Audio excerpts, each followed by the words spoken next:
So మనం last క్లాస్లో సంశ్లిష్ట సమ్మేళనాలు అంటే ఏమి, యుగ్మ లవణం డబుల్ సాల్ట్కు కాంప్లెక్స్ కాంపౌండ్కు డిఫరెన్సెస్ చదువుకున్నాం. సో ఇప్పుడు ప్రజెంట్ క్లాస్లో కొన్ని టర్మ్స్ డెఫినేషన్స్ చూద్దాం. సో కొన్ని పదాల నిర్వచనాలు ఆల్రెడీ లోయర్ క్లాసెస్లో మీరు చదువుకున్నారు. సో కానీ వన్స్ అగైన్ మనము ఈ చాప్టర్లో రిపీటెడ్గా యూజ్ చేసేటటువంటి టర్మ్స్ డెఫినేషన్స్ చూద్దాం. So first one coordination number, సమన్వయ సంఖ్య. సో సమన్వయ సంఖ్య అంటే ఏమి? So what is meant by a coordination number? So in a complex a metal or metal ion, if it is surrounded by, say example, 6 negative charged anions or neutral molecules, if they are surrounded. So లోహము లేక లోహపు అయాను చుట్టూ ఉదాహరణకి ఆరు రుణావేశిత యానయానులు లేక తటస్థ అణువులు చుట్టి ఉన్నాయి అనుకుంటే అప్పుడు ఆ సంశ్లిష్టం యొక్క లోహపు అయానుకు సమన్వయ సంఖ్య ఎంత అంటే 6 అని చెప్తాం. 6 ఎందుకంటున్నాము అంటే లోహము లేక లోహపు అయాన్ ఎగ్జాంపుల్కు కోబాల్ట్ అనుకుంటే కోబాల్ట్ మెటల్ అయాన్ చుట్టూ 6 రుణావేశిత లేక తటస్థ అణువులు చుట్టి ఉన్నాయి కాబట్టి ఆ కోబాల్ట్ యొక్క సమన్వయ సంఖ్య ఎంత అవుతుంది ఆ సంశ్లిష్టానికి అంటే 6 అని చెప్తాం. సో నెంబర్ ఆఫ్ లిగాండ్స్ లేదా number of ligand atoms bonded directly to the central metal ion అంటే లోహము లేక లోహపు అయానికి నేరుగా జతకూడి ఉండాలి. లోహము లేక లోహపు అయానికి రుణావేశిత అయానులు లేక తటస్థ అణువులు నేరుగా జతకూడి ఉంటే, సో నేరుగా జతకూడి ఉంటే అది ఆ లోహము లేక లోహపు అయాను యొక్క సమన్వయ సంఖ్య అవుతుంది ఆ సంశ్లిష్టానికి. సో మనము ఇంకా లిగాండ్ అంటే ఏమో చదువుకోలేదు. సో కాబట్టి ఏమి లిగాండ్ అనేది నెక్స్ట్ చెప్పే టర్మ్స్లో వచ్చేస్తుంది. సో ప్రస్తుతానికి కోఆర్డినేషన్ నెంబర్ అంటే ఒక లోహము లేక లోహపు అయాను చుట్టూ లిగాండ్స్ లేదా నెగటివ్ ఛార్జ్ అయాన్స్ లేక న్యూట్రల్ మాలిక్యూల్స్ ఎన్ని సరౌండ్ అయి ఉంటాయో, ఎన్ని చుట్టి ఉంటాయో ఆ నెంబర్నే ఆ మెటల్ ఆర్ మెటల్ అయాన్ యొక్క కోఆర్డినేషన్ నెంబర్ అని అంటాం. సో మనం ఇక్కడ కొన్ని ఎగ్జాంపుల్స్ ఈ స్లైడ్లో రాసుకున్నాం. So first example hexammine cobalt 3 ion తీసుకున్నాం.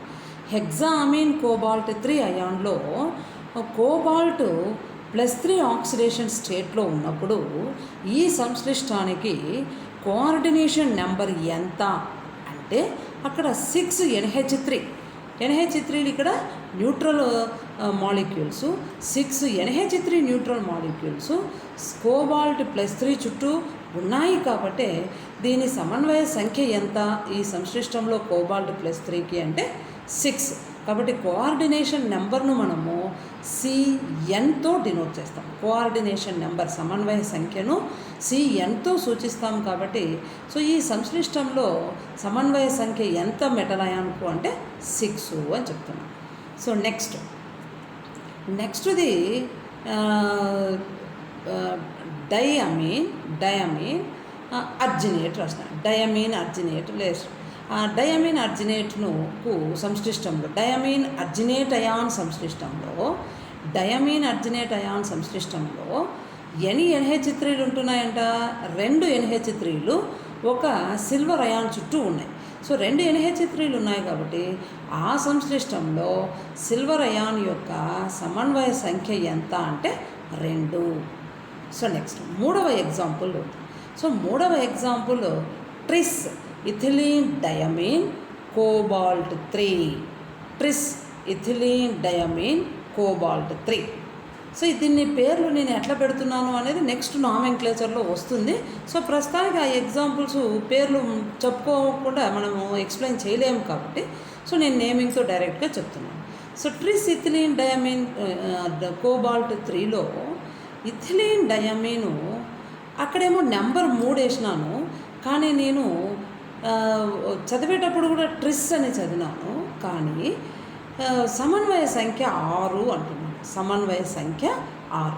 సో ఇథిలీన్ డయమీన్లు 3 లిగాండ్లే, కానీ ఈ 3 లిగాండ్లలో ఒక్కొక్క లిగాండ్లో లోహము లేక లోహపయానైనటువంటి కోబాల్టు 2 పరమాణువులకు జతకూడి ఉంటుంది నేరుగా ఇథిలీన్ డయమీన్లో.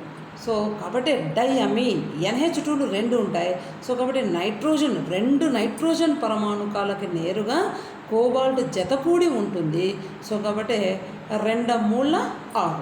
సో కాబట్టి ఇక్కడ నేను సమన్వయ సంఖ్య ఎంత అంటున్నాను అంటే 6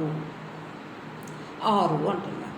సో సమన్వయ సంఖ్యను బట్టి దాని జామెట్రీ నిర్మాణము తీసుకుంటే సమన్వయ సంఖ్య 2 ఉంటే రేఖీయము లీనియర్ నిర్మాణాన్ని కలిగి ఉంటుంది. సో సమన్వయ సంఖ్య 2 ఉంటే రేఖీయము, సమన్వయ సంఖ్య 4 ఉంటే సంశ్లిష్టము ఎయిదర్ టెట్రాహైడ్రల్ నిర్మాణం అన్నా ఉంటుంది, లేక స్క్వేర్ ప్లేనార్ సమతల చతురస్ర నిర్మాణం అన్నా ఉంటుంది. సో సమన్వయ సంఖ్య 2 ఉంటే linear structure. If the complex is having coordination number 4, it is having geometry either tetrahedral or square planar. అట్లా కాకుండా for a complex which is having coordination number 5, so metal or metal ion if it is having coordination number 5, so then the geometry is either trigonal bipyramidal or square pyramidal.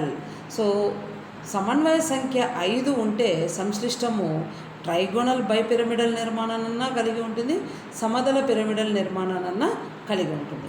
Coordination number 6 6 లిగాండ్లు జతకూడి ఉంటే లోహము లేక లోహపయానికి అది దాని నిర్మాణాన్ని ఏమి చూపిస్తుంది అంటే octahedral. So the geometry of the complex will be octahedral. So coordination number 2 ఉంటే straight linear structure, coordination number 4 ఉంటే టెట్రాహైడ్రల్ ఆర్ స్క్వేర్ ప్లేనార్.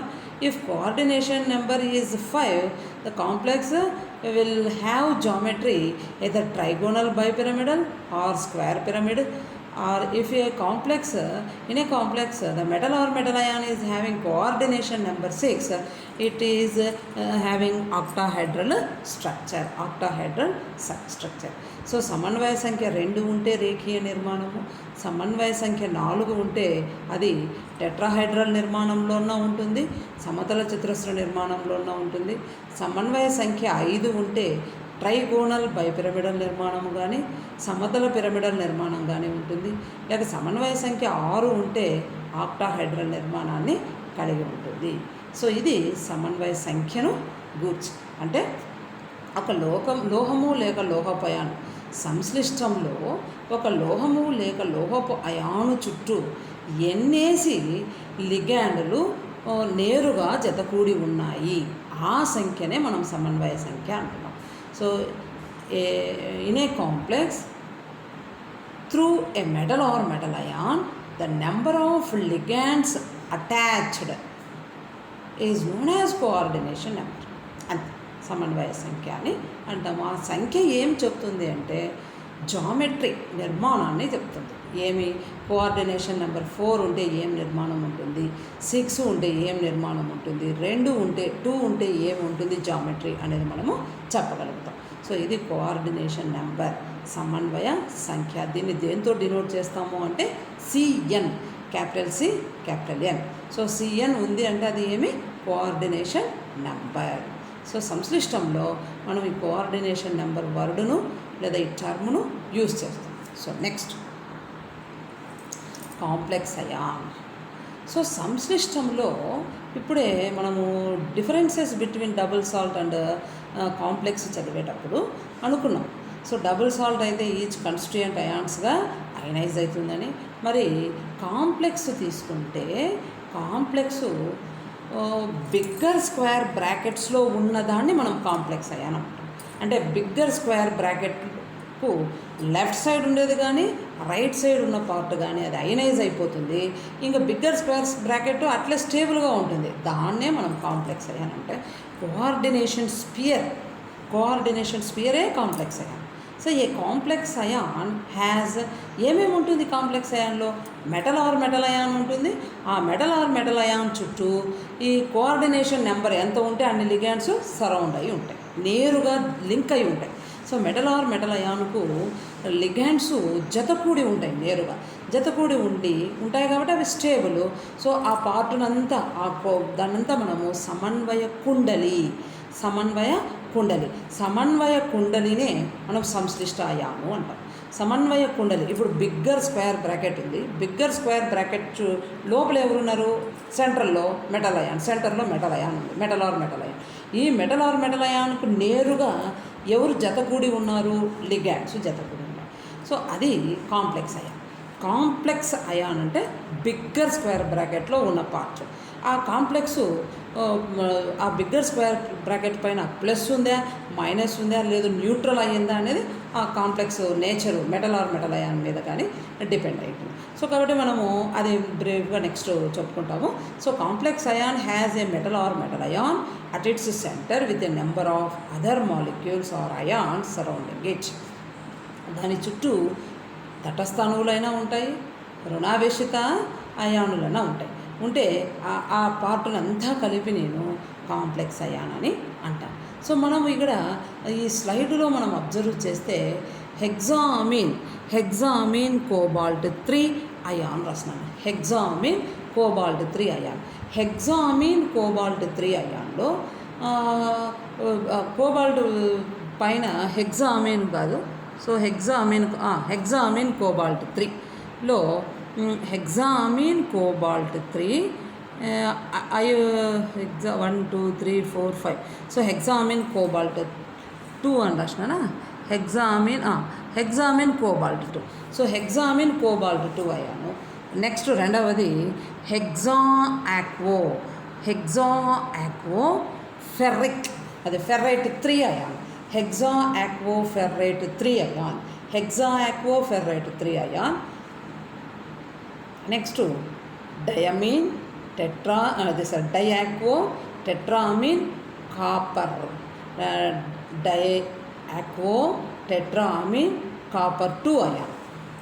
అంటే కోఆర్డినేషన్ స్పియర్ ఈ బిగ్గర్ స్క్వేర్ బ్రాకెట్ పైన కొన్నిసార్లు పాజిటివ్ చార్జ్డ్ అయాన్స్ ఉంటాయి, కొన్నిసార్లు నెగటివ్ చార్జ్డ్ అయాన్స్ ఉంటాయి.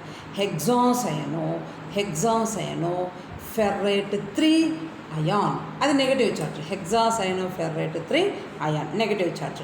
So positive చార్జా నెగటివ్ చార్జా అనేది కాంప్లెక్స్ అయాను. అది మనము నామెన్క్లేచర్ చెప్పేటప్పుడు చదువుతాము, ఎట్లా నేమింగ్ పెట్టాలా అనేది.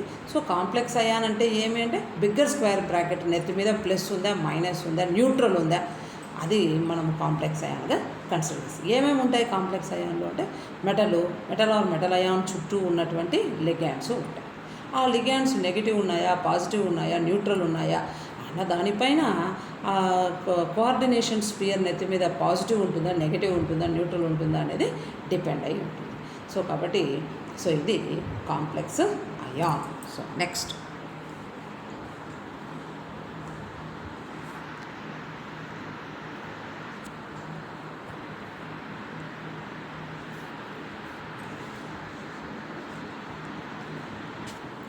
కోఆర్డినేషన్ ఎంటిటీ, సమన్వయ కుండలి అని ఇప్పుడే చెప్పాను. Metal atom or ion bonded to fixed number of ions or molecules. ఇప్పుడు చెప్పాను అంటే కోఆర్డినేషన్ స్పియర్ అన్న కోఆర్డినేషన్ ఎంటిటీ అన్న ఒకటే, సమన్వయ కుండలి అంటే ఏమి? లోహము లేక లోహపయానుకు నేరుగా లిగాండులు జతకూడి ఉంటే ఆ లిగాండులు ఎన్ని జతకూడి ఉన్నాయో అదే సమన్వయ సంఖ్య అవుతుంది. సమన్వయ సంఖ్యకు సమానంగా లిగాండులు ఆ బిగ్గర్ స్క్వేర్ బ్రాకెట్ లోపల మెటల్తో పాటు ఉంటే దాన్నే మనము సమన్వయ కుండలి అంటాము.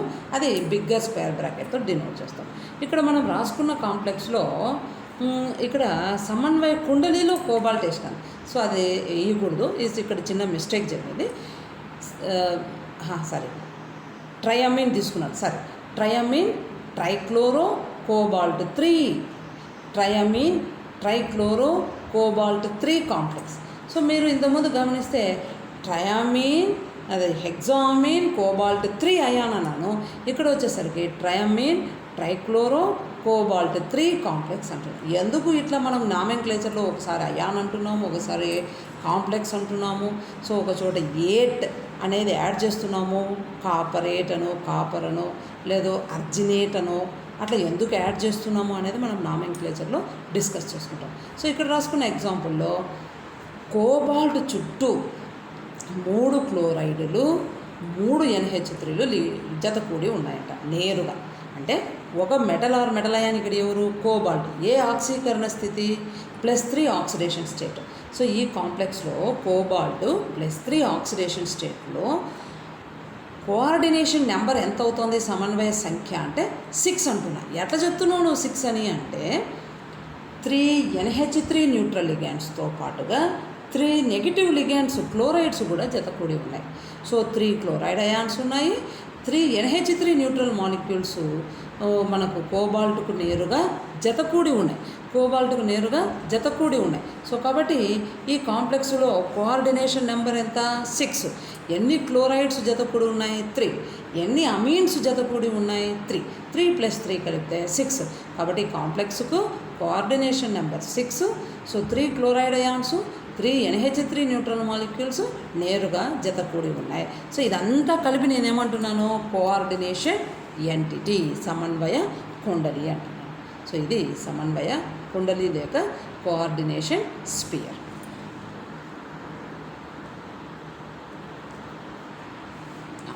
ఇక్కడ రిప్రజెంట్ చేసినట్టు ఇంకొక ఎగ్జాంపుల్, హెక్సాఅమీన్ కోబాల్ట్ 3 అయాన్.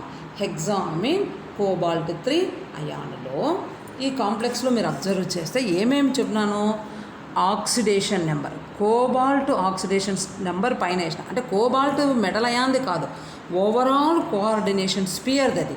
అంటే కోఆర్డినేషన్ స్పియర్ది నేను ఎట్లా చెప్తాను అంటే, ఇప్పుడు మనం తీసుకున్న 6 లిగాండ్స్ NH3లు న్యూట్రల్ మాలిక్యూల్స్.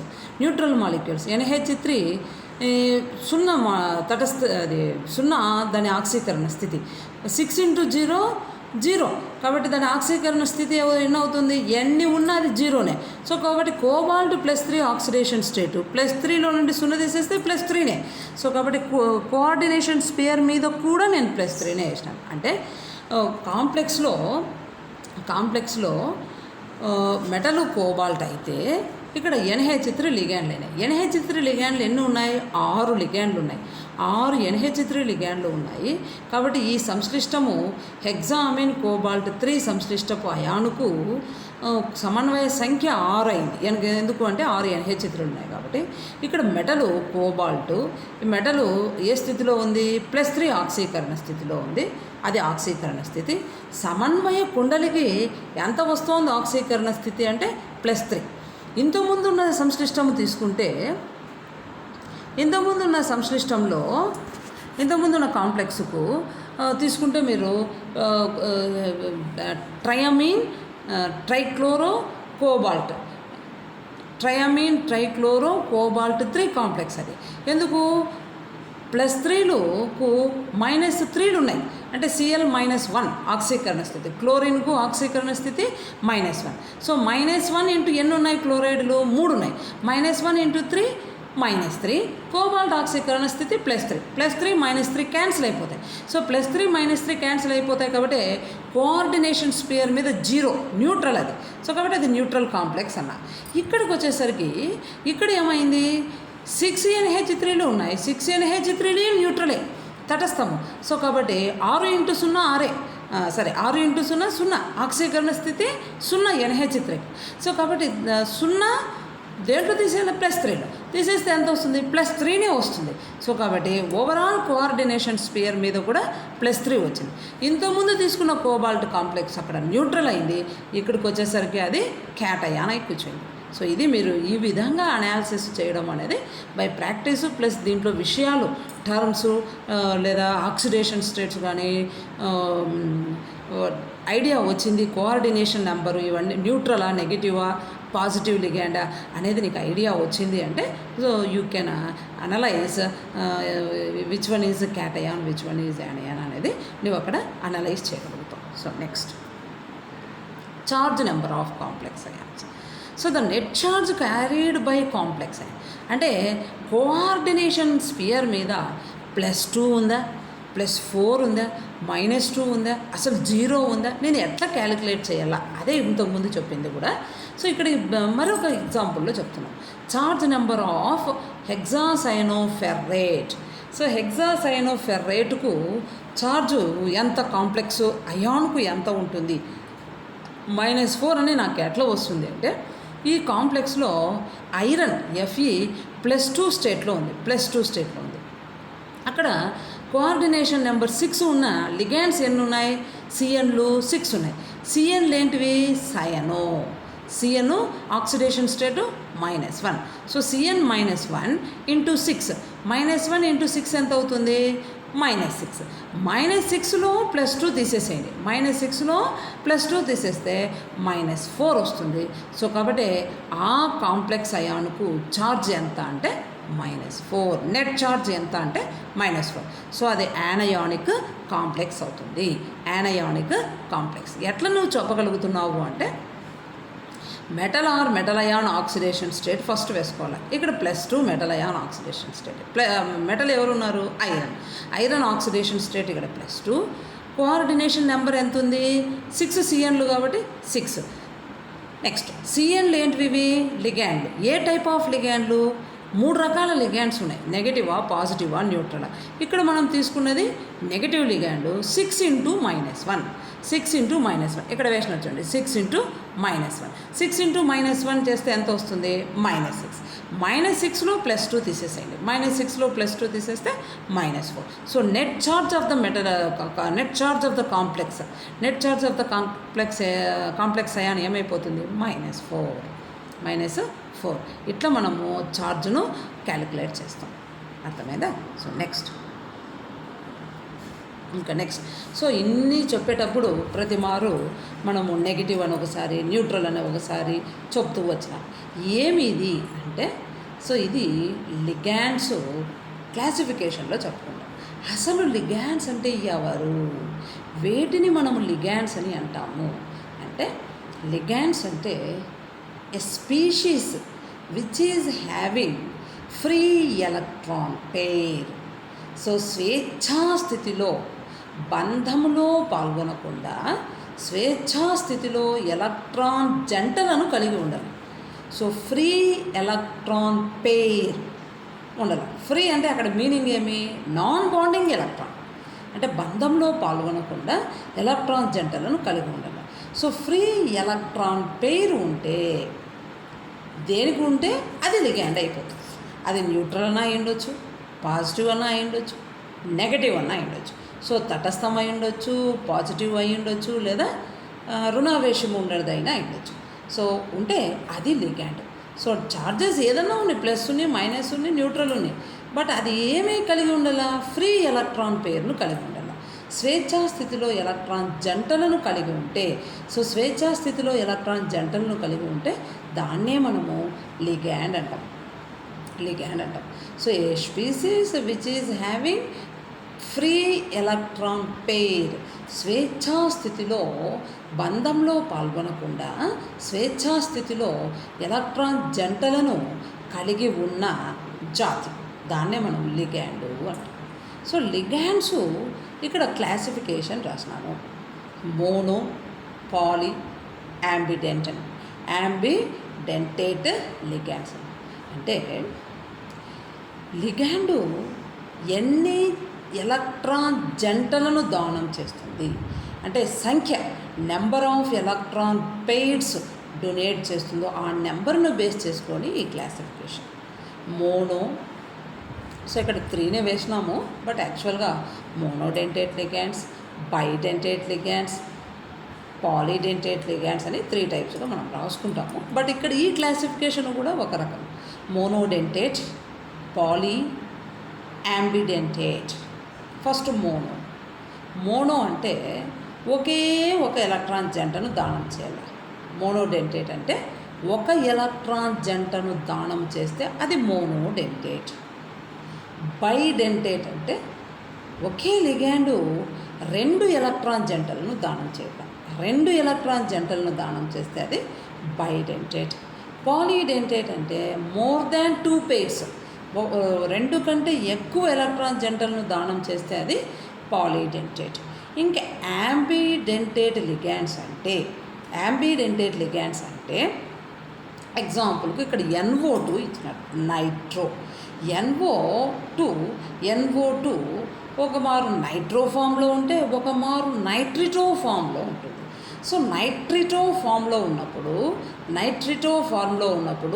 చూడండి ఇక్కడ ఇది నైట్రిటో ఫామ్లో ఉన్నప్పుడు it shows red colour. Nitro ఫామ్లో ఉన్నప్పుడు the complex will be in yellow colour. అంటే నైట్రోజన్ యాటమ్కు నేరుగా మెటల్ యాటము లింక్ అయి ఉంది. అంటే నైట్రోజన్ యాటమ్ అక్కడ ఎలక్ట్రాన్ పేరు డోనారు నైట్రోజన్ యాటమ్. ఈ కాంప్లెక్స్లో ఆక్సిజను ఇక్కడ ఇది నైట్రో, ఇది నైట్రిటో. సో ఇక్కడ నైట్రిటోలో ఇది నైట్రిటో ఫామ్లో ఉంది, ఇది నైట్రో ఫామ్లో ఉంది. సో ఏ ఫామ్లో మనకు మెటల్ యాటమ్కు ఎలక్ట్రాన్ పేరు డొనేట్ అవుతుందో దాన్ని బేస్ చేసుకొని మనము యాంబీడెంటేట్ లిగాండ్స్ అని అంటాం. So next monodentate ligands. 1 pair of electrons donor. 1 pair of electron donor is known as monodentate ligand. Example, chloro, bromo, iodo, hydroxo, acetate, bromo, next fluoro, next amine, H2O, aquo. ఇట్లా దండిగా ఉన్నాయి. అంటే either the ligand only it donate 1 pair of electron, ఒక జంట ఎలక్ట్రాన్లను దానం చేస్తేనే అది మోనోడెంటేట్ లిగాండ్ అవుతుంది. So 1 pair of electron donor is known as monodentate ligand. 1 donor atom or 1 point of attachment and can coordinate with the metal ion at only one site in a complex. అంటే metal యాటమ్కు H2Oలో ఎవరు డోనారు? ఓ, oxygen atom. ఒకే ఒక ఓ ఉంది, ఆ ఓనే ఈ ఎలక్ట్రాన్స్ను donate చేసేది. ఒకే centre ఉంది, ఒకే site ఉంది, అది డైరెక్ట్గా మెటల్ అయాన్కు లింక్ అయి ఉంటుంది. సో అవి chloro, bromo, iodo, fluoro, acetato, H2O, aquo, NH3, ammine, ఇట్లా చెప్పుకుంటూ వస్తాం. సో నెక్స్ట్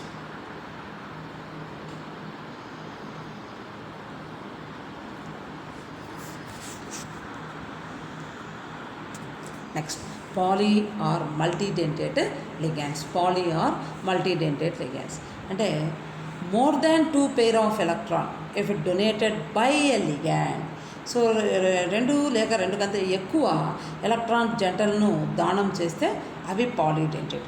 మళ్ళీ దాని కింద sub classification by, try, tetra, Penta, hexa అట్లా చదువుకుంటాం. హెక్సాడెంటేట్ అట్లా చదువుకుంటాం. సో మనం కొన్ని ఎగ్జాంపుల్స్ ఇక్కడ రాసుకున్నాం. Oxalato C2O4-2. సో C2O4-2లో 2 oxygen atoms electron pair donors. So 2 ఉన్నాయి ఇక్కడ డోనార్ యాటమ్స్ ఆక్సలేటోలో, 2 oxygens. So 2 oxygen atoms metal అయాన్కు ద డొనేట్ ఎలక్ట్రాన్ పేర్స్. ఎన్ని డొనేట్ చేస్తాయి ఆక్సలేట్? 2 pairs, 2 జంటలను దానం చేస్తుంది. సో 2 ఎలక్ట్రాన్ జంటలను దానం చేసినా, అంతకంటే ఎక్కువ ఎలక్ట్రాన్ జంటలను దానం చేసినా అది పాలీడెంటేట్ అన్నాము. సో దాంట్లో ఆక్సలేట్ తీసుకుంటే ఆక్సలేట్ విల్ డొనేట్. ఆక్సలేట్ ఎన్ని ఎలక్ట్రాన్ జంటలు దానం చేస్తుంది? 2 ఎలక్ట్రాన్ జంటలను. అక్కడ ఎన్ని ఎలక్ట్రాన్ జంటలను దానం చేసేటటువంటి కేంద్రకాలు ఉన్నాయి? 2 కేంద్రకాలు. 2 ఏంటివి? ఆక్సిజన్లే. 2 ఆక్సిజన్లు, 2 ఆక్సిజన్ పరమాణుకాలు 4 ఎలక్ట్రాన్లను లేక 2 ఎలక్ట్రాన్ జంటలను అవి దానం చేస్తాయి. కాబట్టి ఆక్సలేట్ ఏమైంది? బైడెంటేట్ లిగాండ్ అయింది. 2 జంటలను దానం చేస్తుంది కాబట్టి అది బైడెంటేట్ లిగాండ్. నెక్స్ట్ ఇంకొక ఎగ్జాంపుల్ ఇథిలీన్ డయామిన్ తీసుకున్నాడు. సో ఇథిలీన్ డయామిన్ తీసుకుంటే ethylene diamine it is also a bidentate ligand. So ఇది కూడా 2 ఎలక్ట్రాన్ జంటలను దానం చేస్తుంది. 2 ఏంటివి? 2 nitrogen atoms. So 2 nitrogen atoms electron జంటలను 2 ఎలక్ట్రాన్ జంటలను దానం చేస్తున్నాయి. So 2 pairs of electrons will be donated by 2 nitrogen atoms. దేనికి? To a central metal atom. So central metal atom or అయానుకు 2 నైట్రోజన్ పరమాణుకాల నుండి 2 ఎలక్ట్రాన్ జంటలు దానం చేయబడతాయి. కాబట్టి అది కూడా bidentate ligand. Ethylene diamine is also a bidentate ligand. Next another example, diacetyl dioxin. Diacetyl dioxin. It is also a bidentate ligand. Next, 2,2-dipyridyl. It is also a bidentate ligand. Acetyl acetonate. It is also a bidentate ligand. ఇంకా మీరు పాలిడెంటేట్ ఏది అంటే, so మనం already కొన్ని క్లాసెస్లో use చేసినాం. అది ethylene diamine tetraacetic acid. Ethylene diamine tetraacetic acid, EDTA. So ఇది మీరు ఇంటర్మీడియట్లో ప్రాక్టికల్స్ కూడా చేసినారు. Ethylene diamine tetraacetic acid, EDTA.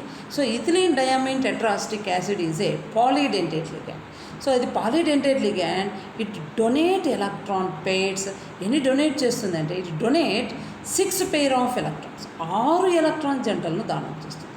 So ethylene diamine tetraacetic acid, ethylene diamine tetraacetic acid, EDTA, will donate 6 pairs of electrons. 6 electron జంటలను దానం చేస్తుంది ethylene డయామిన్ టెట్రాసిటిక్ acid. కాబట్టి అది హెక్సాడెంటేట్ లిగ్యాండ్ అది. సో ఈ విధంగా లిగ్యాండు ఎలక్ట్రాన్ జంటలను దానం చేసే సంఖ్యను ఆధారంగా చేసుకుంటే మనకు మోనోడెంటేట్ లిగ్యాండ్స్, బైడెంటేట్ లిగ్యాండ్స్, పాలిడెంటేట్ లిగ్యాండ్స్గా మనము EDTAని రాసుకోవచ్చు. సో ఇది లిగ్యాండ్స్లో ఒక రకపు క్లాసిఫికేషన్.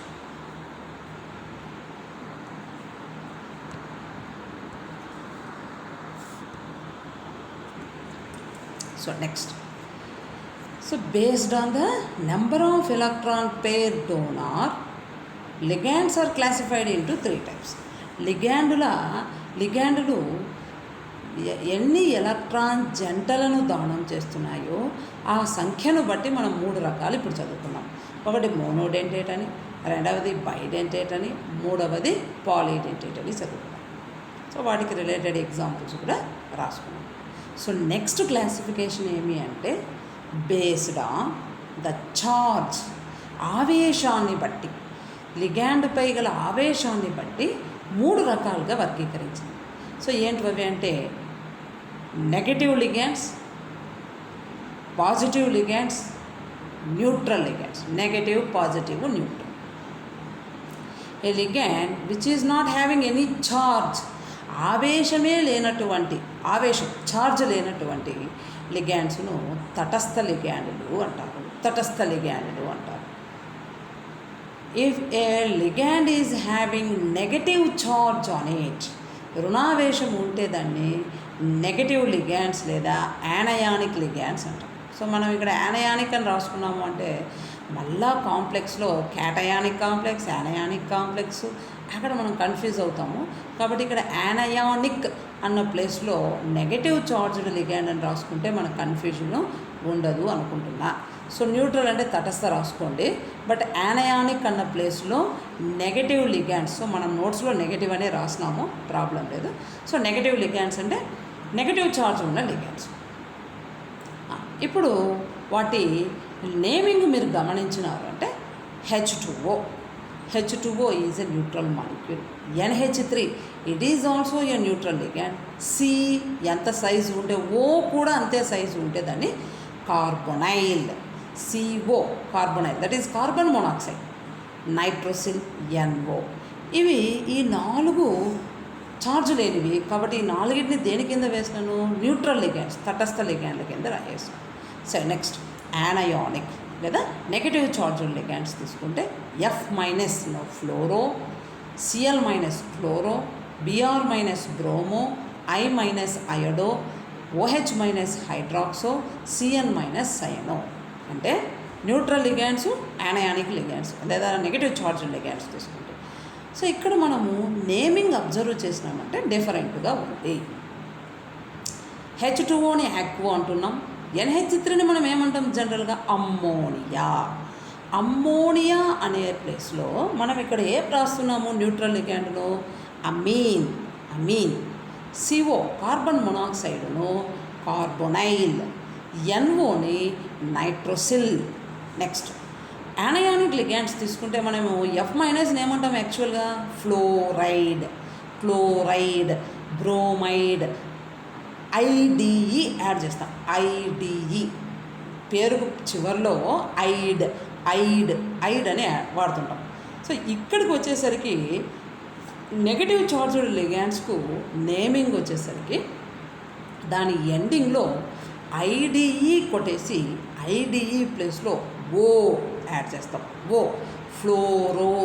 సో ఫ్లోరైడ్ ఐడిఈ కొట్టేసి ఫ్లోరో, బ్రోమో, అయోడో, హైడ్రాక్సో, సయనో, ఐడిఈ కొట్టేసి. అట్లాగనే అసిటేట్, సల్ఫేట్, ఆక్సలేట్ తీసుకున్నామంటే అన్నింటిలో ఏముంది, ఇవి కూడా నెగటివ్ చార్జ్ లిగ్యాండ్స్.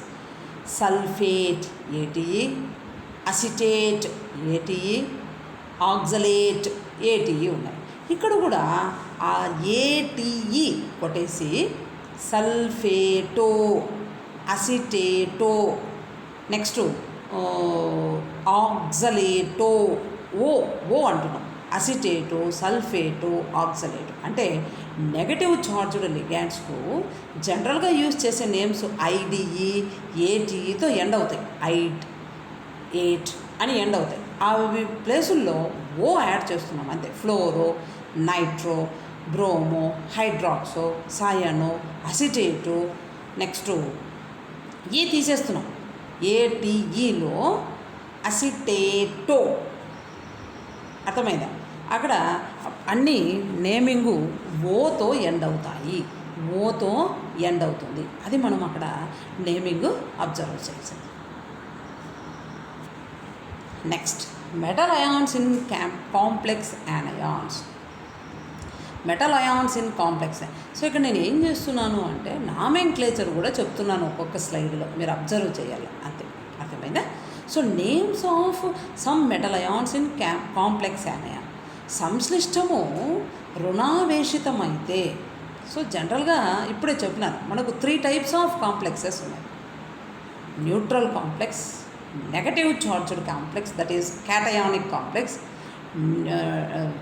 నెగటివ్ చార్జ్డ్ కాంప్లెక్స్ను యానయానిక్ కాంప్లెక్స్, పాజిటివ్ చార్జ్డ్ కాంప్లెక్స్ను క్యాటయానిక్ కాంప్లెక్స్ అంటాం.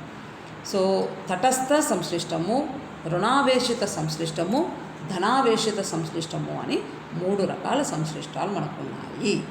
3 రకాల సంశ్లిష్టాలలో ధన సంశ్లిష్టము కానీ తటస్థ సంశ్లిష్టం కానీ తీసుకుంటే, ధన మరియు తటస్థ సంశ్లిష్టాలలో రాసేటప్పుడు మెటల్ అయాన్ పేరు రాసేటప్పుడు దాని ఒరిజినల్ నేమే వాడతాము. అంటే కాపర్, కోబాల్ట్, నెక్స్ట్ క్రోమియం అని దాని ఒరిజినల్ నేమే వాడతాం. అంటే 3 రకాల సంశ్లిష్టాలు ఉన్నాయి. నెగటివ్ చార్జు, పాజిటివ్ చార్జు, న్యూట్రల్లో పాజిటివ్కు మరియు న్యూట్రల్ తీసుకుంటే కాంప్లెక్స్ పాజిటివ్ అయితే క్యాటయానిక్, న్యూట్రల్ అయితే న్యూట్రల్ కాంప్లెక్స్. ఈ రెండింట్లలో మెటల్ ఆర్ మెటల్ అయాన్ పేరు రాసేటప్పుడు దాని ఒరిజినల్ నేమే వాడతాము. Copper, next silver, next cobalt, chromium, అట్లా దాని ఒరిజినల్ నేమ్సే వాడతాం. బట్ అదే మనము నెగటివ్ చార్జ్డ్ కాంప్లెక్స్ అయితే, అంటే యానయానిక్ కాంప్లెక్స్ అయితే అప్పుడు ఖచ్చితంగా name of the metal or metal ion change అవుతుంది.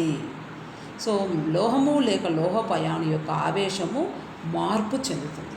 ఎట్లా అని మనం ఆ టేబుల్లో కొన్ని ఇచ్చినాం చూడండి. ఐరన్ అని మనం ఇక్కడ రాయకూడదు. రుణావేశితం అయ్యింది అంటే ఐరన్ రాయకూడదు. ఐరన్ ప్లేస్లో ఫెర్రేట్. అంటే మన పేరు చదవంగానే తెలుసుకోవాలా అది నెగటివ్ చార్జ్డా పాజిటివా న్యూట్రల్ అనేది తెలుసుకోవాలా దాని పేరు. అంటే అప్పుడు ఏం పెడితే అది నెగిటివ్ అవుతుంది, న్యూట్రల్ అయితే పాజిటివ్ అవుతుంది. నెగిటివ్కు మాత్రమే మనం పేరు మారుస్తాము. దేంది? లోహము లేక లోహపయాంది. అట్లా కాకుండా క్యాటయాన్ కానీ న్యూట్రల్ కానీ అయితే దాని పేరు మార్చము. సో కాబట్టి ఐరన్ ఫెర్రేట్, కాపర్ అయితే కాపరేట్, లెడ్ అని వాడకూడదు. ప్లంబేట్ ఎప్పుడు వాడతాం ప్లంబేట్ అని? నెగటివ్ అయితేనే వాడతాం ప్లంబేట్ అని. పాజిటివ్ న్యూట్రల్ అయితే లెడ్డే వాడతాం. నెక్స్ట్ సిల్వర్ అని వాడకూడదు. అర్జినేట్.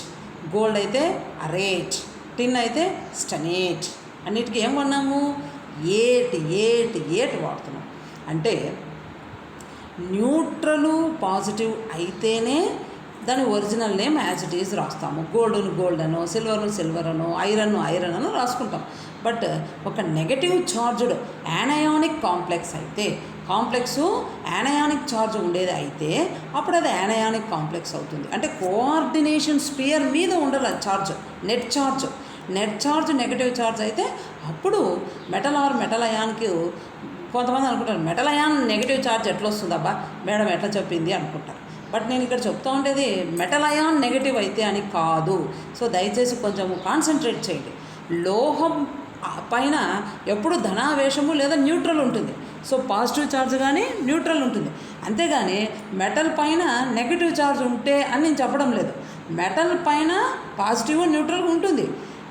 కాంప్లెక్స్లో కోఆర్డినేషన్ స్పియర్ మీద ఉండేది అంటే నెట్ ఛార్జ్ నేను చెప్తున్నాను. నెట్ ఛార్జ్ పాజిటివ్ ఉందా, నెగటివ్ ఉందా, న్యూట్రల్ ఉందా నువ్వు చూడాల. న్యూట్రల్ అయితే పాజిటివ్ అయినా మెటల్ అయాన్ ఒరిజినల్ నేమే రాస్తావు. క్రోబాల్టు, క్రోమియము అట్లా రాస్తావు. అట్లా కాకుండా నెగటివ్ అయితే క్రోమియేట్, కోబాల్టేట్. అదే క్యాటయాన్ అయితే కోబాల్ట్, క్రోమియం అని రాసుకుంటాం. అర్థమైందా?